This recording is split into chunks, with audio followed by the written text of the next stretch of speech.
कक्षा 9 विषय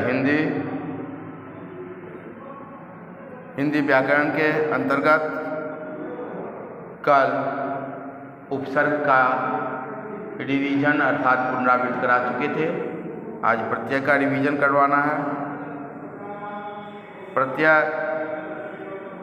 किसे कहते हैं? वे शब्दांश जो किसी मूल शब्द के अंत में जुड़कर उसके अर्थ में परिवर्तन ला दे, उसे हम प्रत्यय कहते हैं। प्रत्यय संबंधी मुख्य बिंदु इस प्रकार है।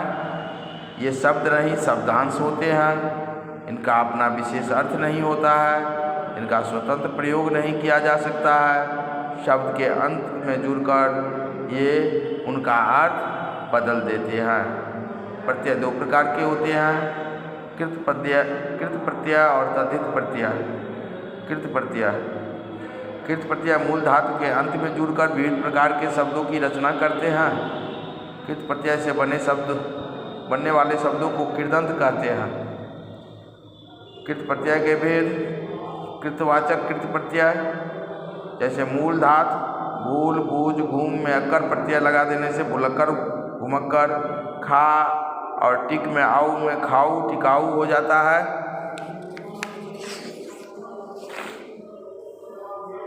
कर्मवाचक कृत प्रत्यय, जैसे खेल और बीच में औना प्रत्यय खिलौना, बिछौना हो जाता है। करणवाचक कृत प्रत्यय, जैसे मूल धातु घेर, ठेल, भूल, झूल में आ से घेरा, ठेला, झूला, झार, आ में ऊ से झाड़ू, आरू, ये करणवाचक कृत प्रत्यय का उदाहरण हो गया। भाववाचक कृत प्रत्यय, गढ़ भीर के अंत में गढ़ंत भिरंत, लड़ सुन के अंत में आई, लड़ाई सुनाई, ये सब भाववाचक कृत प्रत्यय का उदाहरण हो गया।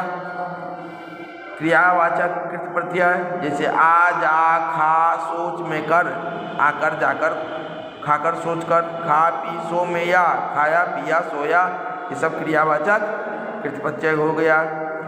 तद्धित प्रत्यय, संज्ञा, सर्वनाम, विशेषण, अव्यय आदि शब्दों के अंत में लगकर नए शब्दों की संरचना करने वाले प्रत्यय को तद्धित प्रत्यय कहते हैं। इनसे बनने वाले शब्दों को तद्धितांत कहते हैं।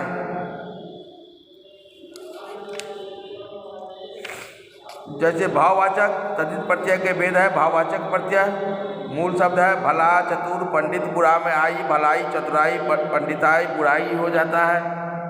चांद और नथ में नी, चांदनी, नथनी हो जाता है। ये भाववाचक प्रत्यय के अंतर्गत आता है। उसके बाद कृतवाचक तद्धित प्रत्यय में लोहा, सोना में आर, लोहार, सुनार, रसोई, मुख और दुख में इया प्रत्यय लगा देने से रसोईया, मुखिया, दुखिया। संबंधवाचक कृत तद्धित प्रत्यय, ससुर में आल प्रत्यय, ससुराल, नानी में हाल, ननिहाल। लघुतावाचक तद्धित प्रत्यय, टोकरा, घंटा, पहाड़, नाला में ही, टोकरी, घंटी, पहाड़ी, ये लघुतावाचक। विशेषण तद्धित प्रत्यय, जैसे धर्म, इतिहास, नीति, लोक में एक प्रत्यय लगाने से धार्मिक, ऐतिहासिक, नैतिक हो जाता है। स्थानवाचक तद्धित प्रत्यय, पंजाब, बंगाल, कश्मीर में ही, पंजाबी, बंगाली, कश्मीरी हो जाता है। स्त्रीलिंगवाचक तद्धित प्रत्यय, जैसे लड़का, बेटा, चाचा में ई, लड़की, बेटी, चाची हो जाता है। माली, धोबी, सुनार, लोहार में इन, मालिन, धोबी, सुनारिन, लोहारिन हो जाता है।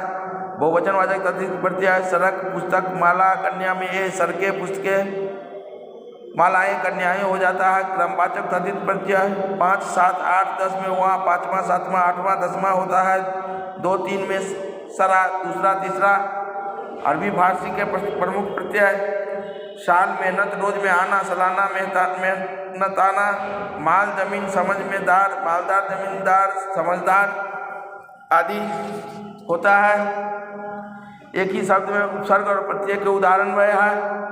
जैसे तंत्र मूल शब्द है, स्व उपसर्ग अथा प्रत्यय स्वतंत्रता। फल मूल शब्द है, स्व उपसर्ग अथा सफलता, ता प्रत्यय हो गया। सफलता में स्व उपसर्ग हो गया, ता प्रत्यय हो गया। परिश्रमी में परि उपसर्ग हो गया, ई प्रत्यय हो गया, श्रम मूल शब्द हो गया। दो प्रत्ययों का एक साथ प्रयोग, दया और आलू, में ता प्रत्यय लग देने से दया मूल शब्द में आलू आता प्रत्यय लगता दयालुता, भारत में ईय आता भारतीयता, लोक में ईक आता लौकिकता, यानी दो दो प्रत्यय का योग से बना है। एक ही शब्द में अलग अलग उपसर्ग तथा प्रत्यय जोड़कर नए शब्दों का भी निर्माण होता है, जैसे पढ़ में पढ़ना, पढ़ाई, पढ़ाकू, लिख में लिखना, लेखक, खेल में खेलना, खिलाड़ी, भूत में भौतिक, भौतिकता आदि। इस प्रकार आज प्रत्यय का रिवीजन करवा दिया है। अगले दिन दूसरा टॉपिक रिवीजन करवाएंगे।